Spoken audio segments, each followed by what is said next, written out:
I take it you're the West's granddaughter who's come to live with them? Her eyes widened. How did you know that? I know everything that goes on out here. I heard you were coming, but no one told me you didn't have any sense at all. She stuck out her bottom lip.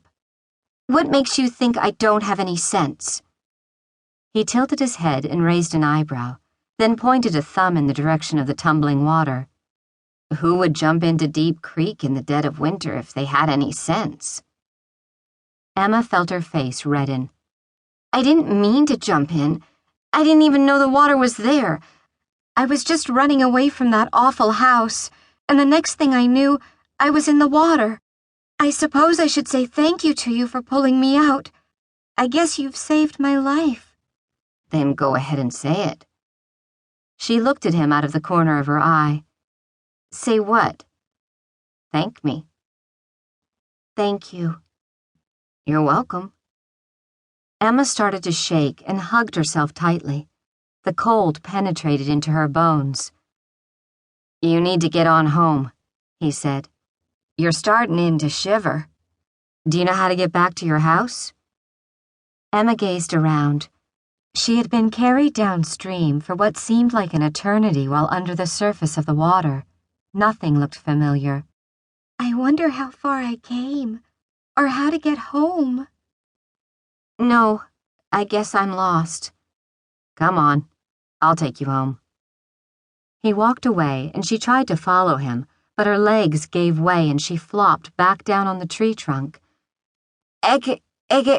Something or other. I can't seem to walk. He turned around, shook his head in disgust, then came back to where she sat. He reached out, took her hands, and yanked her to her feet. He wrapped one arm around her waist. Lean on me. Emma pressed against his side, letting him half walk, half drag her along the bank. She shivered and her teeth chattered. After a few steps, they reached a spot where he plucked a worn wool coat from a tree branch. He held it for her, and she slipped her arms into the sleeves. He pulled the coat around her shoulders, turned up the collar, buttoned the coat, and then he reached down to pull on a pair of worn boots lying on the ground. That coat ought to help warm you a little, he said. Do coats just grow on trees around here? No, stupid. When I saw you go into the water, I had to take off my coat and boots before I jumped in after you. They would have dragged me right to the bottom if they got wet. That's what took me so long to get to you. I'm glad you thought of that. Put your hands in the pockets so they'll warm up.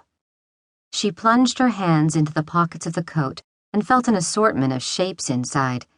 She tried not to think about what they might be.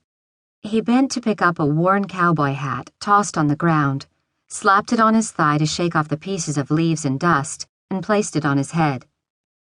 How far is the house? She asked. He pointed up the side of the hill. Right around that bunch of trees? He put his arm around her waist and grabbed branches and trees with his free hand as he pulled her up the bank to the top of the cliff where she had flown into the air. Still holding her, he walked her toward the house. Both of them panted, and their breath billowed white into the glacial air. The sun was setting, and whatever warmth it brought to the day disappeared. The night chill quickly fell on them. Emma shook so hard it made her weaker, and she could barely drag one foot in front of the other. His arm around her waist trembled through the thickness of the coat. He was dressed only in wet buckskin, and she thought that if she was shaking from the chill inside of the wool coat, he must be a great deal colder than she. They rounded the clump of oaks, and she saw her grandmother's house. It looks like we'll never make it. Her strength was failing fast, and it looked as if it were a mile away. The cold seemed to have penetrated all the way into her bones. She took another step before blackness swirled around her head and she collapsed into a heap.